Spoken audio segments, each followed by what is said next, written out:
Thank you for participating. The Parsha of Re'eh presents a very stark choice. All the Meforshim discuss it. Re'eh anochi nosein lifneichem hayom bracha u'klala. Re'eh means to see, literally to see. Sometimes we see with our eyes. Many times we see with our intellect. Sometimes we see with our soul.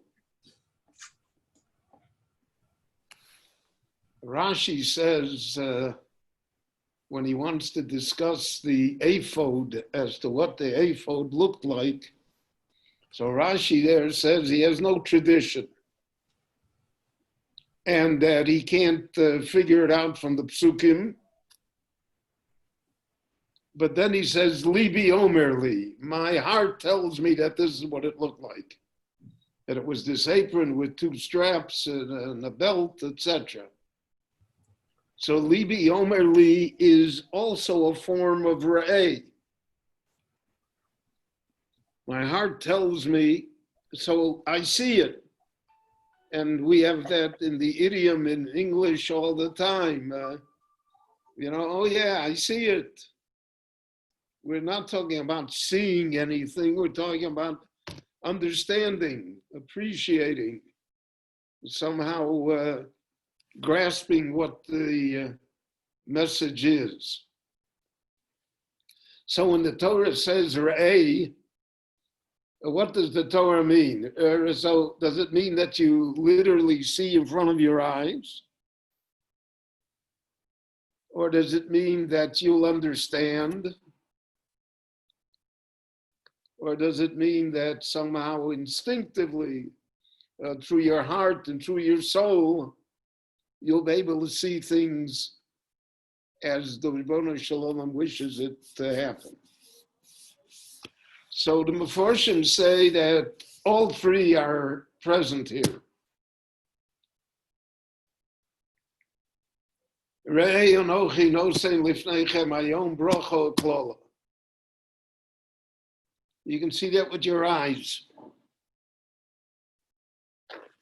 You look around in society.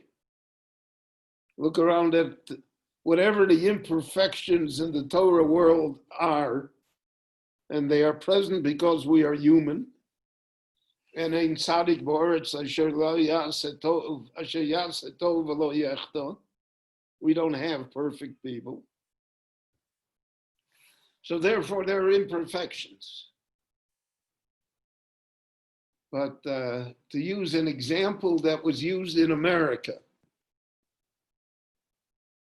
that if two blacks are women are walking down the street at midnight and they see that two Hasidic Jews are walking in back of them, do they experience fear? And the answer 99% is no. Because they know that the Hasidic Jew is not going to assault them. They're not going to rob them.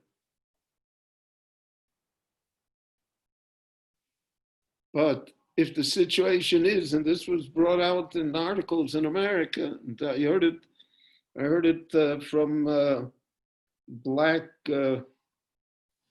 radio hosts and personalities, it said that they understand that if two white women are walking 1 o'clock in the morning alone on a street, and two black men are walking in back of them, so then somehow instinctively they do fear. Now, we couldn't say that, but since black people said it, so it's not as racist as it sounds, God forbid. But that's the point, Ray. See, just look at the societies. Look at the troubles in the society. Look at what the problems are. So see which is a bracha and which is a klola. Who has the greater societal problems? Who has a harder problem raising their children or holding their family together? And everyone can see that. It's not, it's not hidden.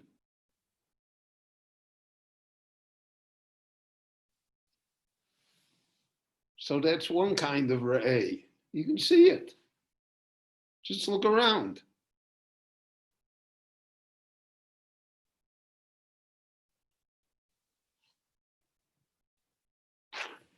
And then their second kind of re'eh is to see things historically. Who has survived and who has not survived. Who has brought a blessing to the world and who has brought other things to the world. And Thomas Cahill wrote a long book called The Gifts of the Jews. There was a book written now called Anxiety, Genius and Anxiety by a British Jew, in which he details how the Jews changed the world in the 19th and 20th century. Contributions of the Jewish people. What's the bracha?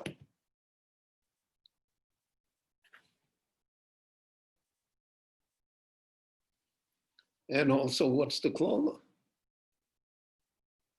I mean, is Hezbollah a bracha? I mean, Hamas sending fire balloons, is that a bracha? Right, just look and see it. You see the long history, even of Western civilization. Who has brought bracha and who has brought klola?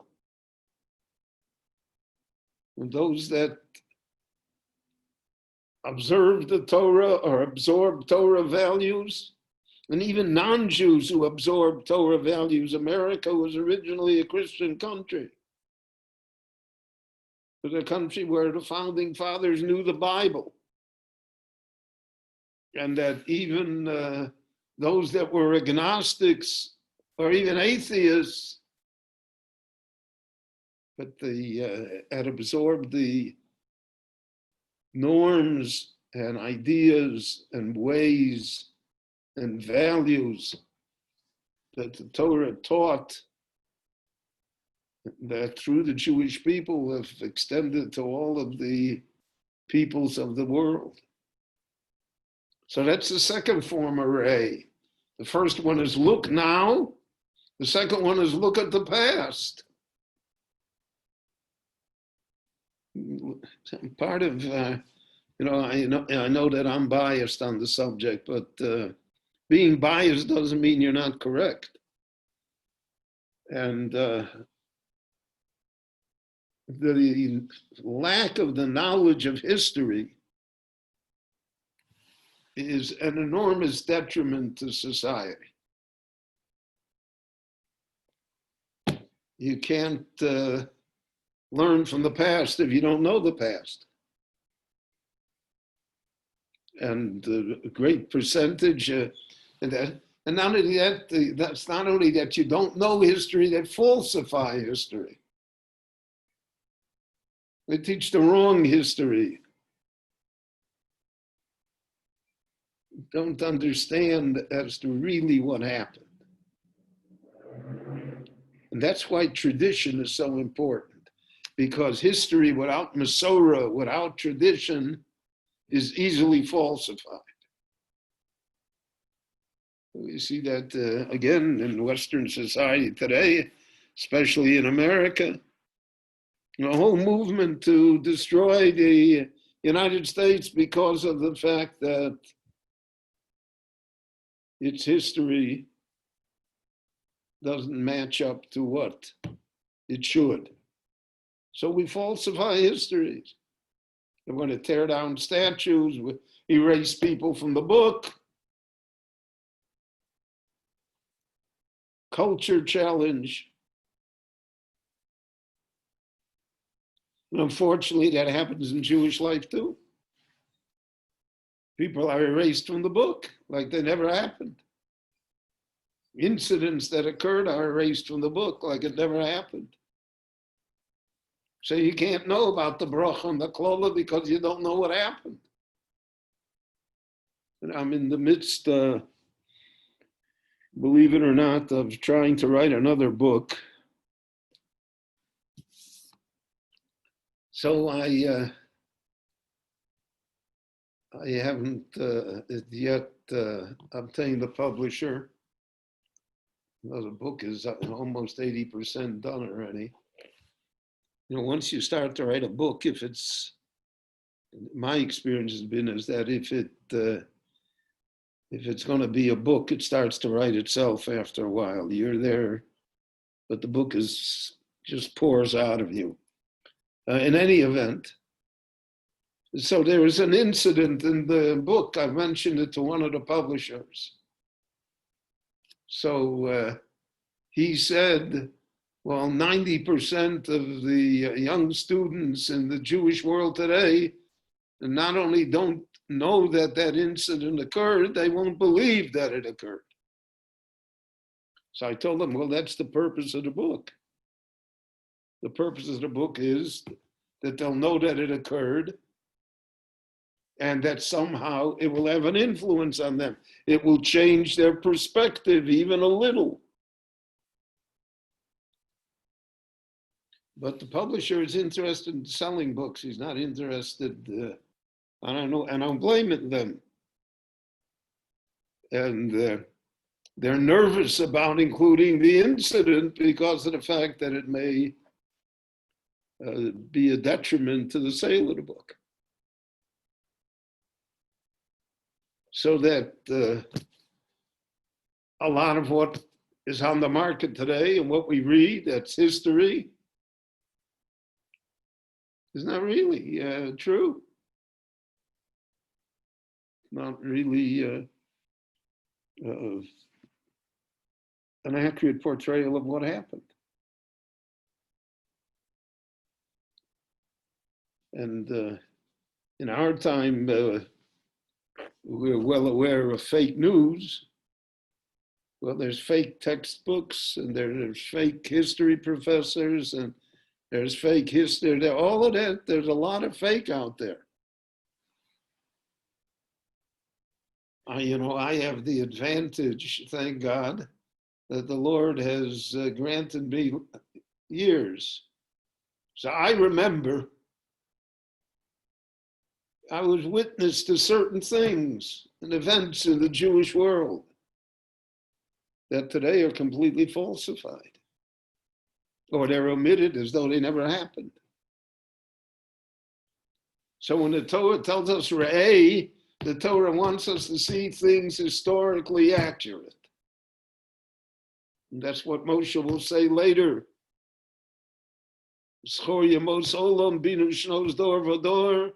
How will you do it?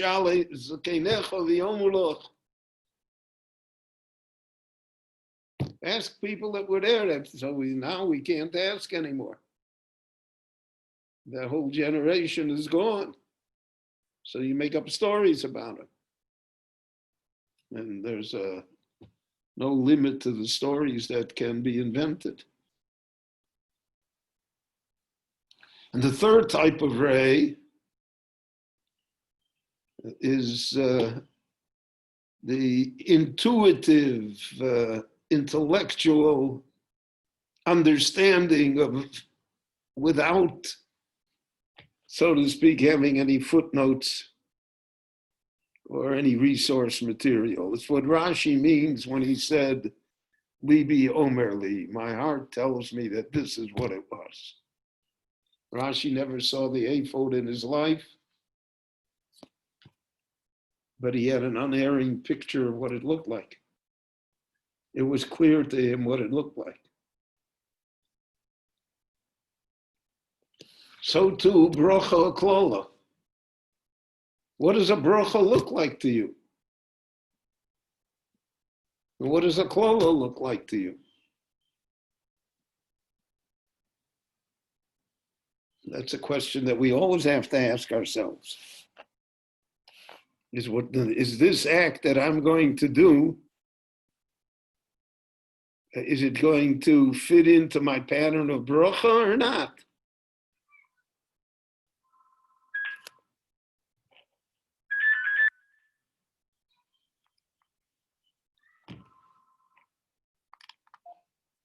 Hello? Not now. I'm teaching. I'm sorry. In an hour, okay? I'm sorry for that. So, yes. So this re'eh is an instinctive re'eh. I know that it leads to bracha, and I know it leads to klola. There are times in our lives when we do an act that we know is no good. We know it. Our conscience tells us that. Our inner soul cries out against it, and we do it anyway. So that's a type of re'eh that is also necessary.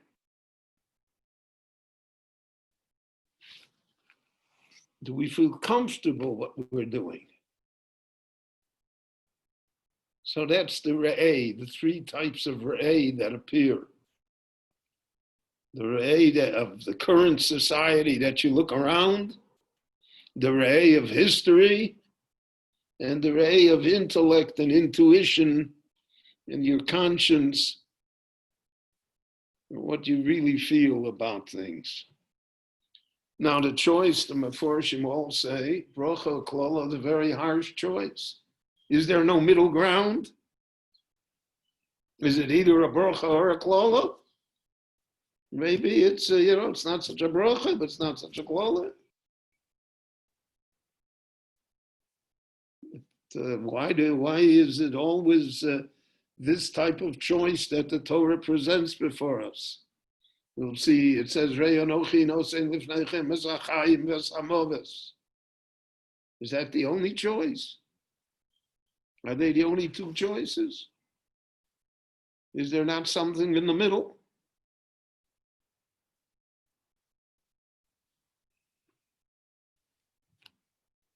Really, there's a machlokes in the Gemara about this.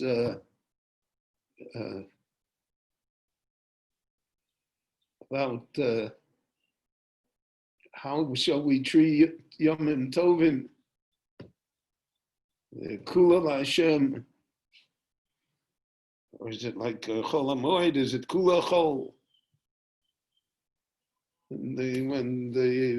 So it's Chetzil Hashem, Chetzil Hashem. It's half and half part. So why isn't this part? Why, part? Okay, it's I'm not taking full bracha, but I'm not taking full klola either. I'm not taking maybe full chayim, but I'm not taking modas either. And yet it's always portrayed in this stark way. We find later in Tanakh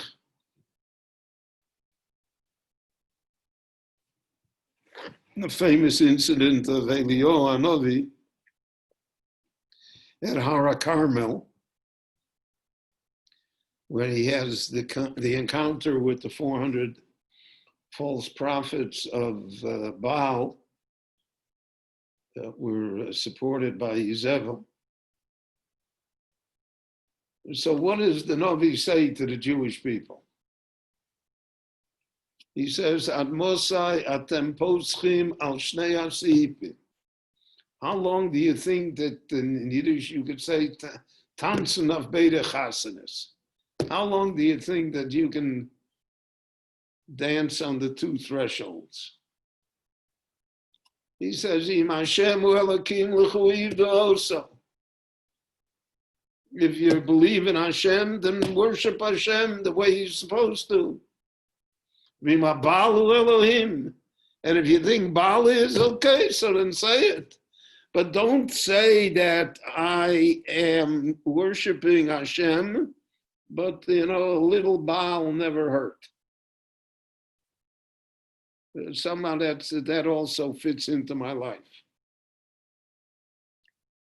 which throughout Jewish history, we can outline many, many times how the Jewish masses especially fall up for that. Could be that I can have both.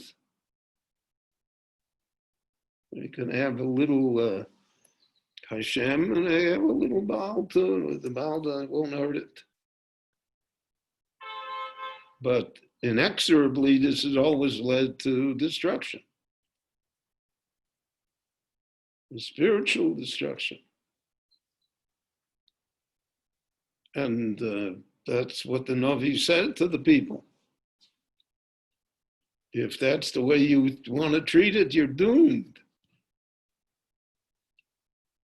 You will not be able to survive. And again, that's been proven over and over and over again throughout Jewish history.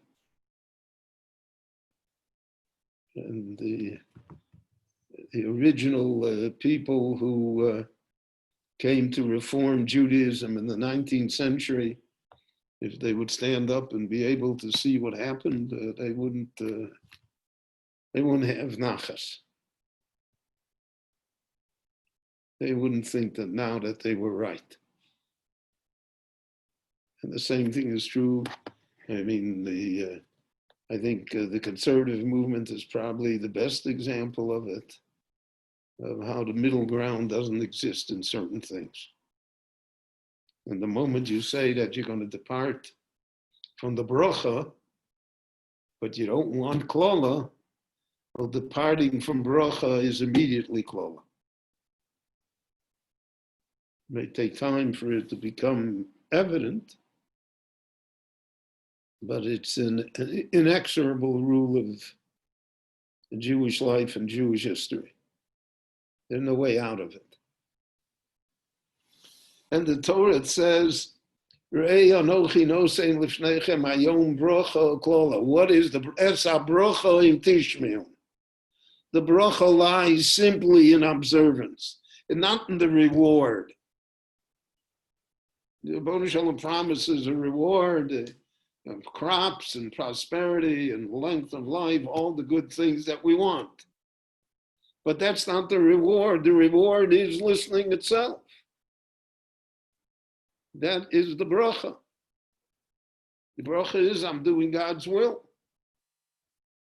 What greater benefit or blessing in life can there be than a person being able to do God's will? And that's why it says, Rotza HaKadosh Baruch Hu L'Zakos Es Yisrael. The Rebbeinu Shalom wanted to give us great merit. He wanted to cleanse us. He wanted to make us noble people. So he gave us Torah with so many mitzvahs so that every moment of our life we can be doing God's will. I'm never separated, so to speak, from the Creator. Even in the most mundane things that I do. And so it depends on that outlook in life. If you think that that's the bracha, there's a klola, it says, Asher lo tishma. The klola is that you don't feel like that. There's no greater klola than that, and life is meaningless. The decades pass, and what happened here? What was accomplished? What was my purpose? Why am I here? And since if there's no answer to that, then it's a klola. There is no greater klola than that, than to feel that somehow I am meaningless. What I do doesn't count. What's the difference? That attitude is itself the curse. That attitude itself is the downside of everything. So all of this depends upon us. And the Torah states it succinctly and directly. I give you the choice. You have freedom of will. You can do whatever you want. So tell me what you want to do. Tell yourself what you want to do. And there's never a time limit here. Chazal tell us many times about incidents where people, right before they expired and left this world, nevertheless were able to restructure their life, in their mind at least, in their soul, to realize what their purpose really was, what they wanted to accomplish.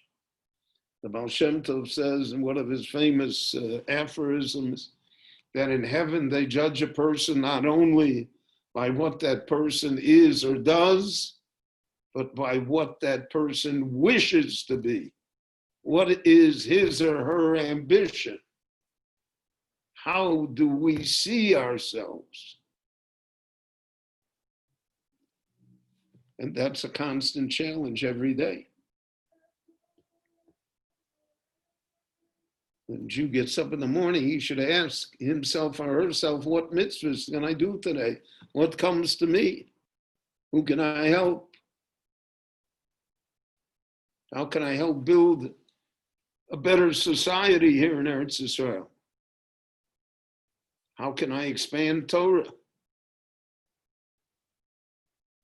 So that's the bracha itself, because now you have a purpose for the day. But otherwise, the days are long and they drag. And you don't really have a purpose. So these ideas, which are very basic and simple, you don't need me to explain them to you. You know them all, but without me. Mesilas Yesharim, in his famous introduction, says, Moshe Chaim Luzzatto, in his famous introduction to the book, says, I'm not coming here to tell you anything that you don't know. I am only here, so to speak, to jog your memory. I'm telling you things that you know yourself. Instinctively, you know. Traditionally, you know. By looking around at society, you know. By reading today's newspaper, say, you know. A newspaper that's never full of good news. So, so look around and see what you're doing. Judge yourselves. And this Parsha always, almost always, is the Parsha before Rosh Chodesh of Elul. And that's what the month of Elul stands for. Ani ledodi v'dodi li. I'm part of God. God is with me. That's what I get up with. That's what I go to sleep with. It was my intent. That's what I'm here for. And all of that is simple. Now, life is complicated. It's not simple to accomplish it. But the choice should be simple. It should be that we should all realize that you can't be poschim or shnei asifim. And we should all realize that what is demanded. And that's what the Navi said, Mo Hashem Elokecha shoel mincha. What does Rebbeinu Shalom ask of you? Every day, what did he ask of you? Masos mishpat. Do what's right. The Torah has defined what is right, what is just. Don't substitute your ideas. V'avas chesed. And you're here to do good in the world. And you hear that you should love doing good. And that's not only giving charity, that's being a good person. And to walk with the Rabbanu Shalom b'tznius, modesty. Modesty in speech, modesty in dress, modesty in behavior, modesty in thought, tznius. That's what God asks of you. So that's the bracha. Ray, look, that's the bracha. You have the choice. We always have to hope that somehow we make right choices. So it's an important Parsha, Ray. Just the first two psukim alone are really the lessons of life. And I'm sure that we will contemplate them and put them into action in our lives. So again, I want to thank you all for listening and learning with me. And everyone should be well. We'll hear good news from each other. And we'll see each other soon in good health and happiness and nachas and kol tuv sela. Shabbat shalom.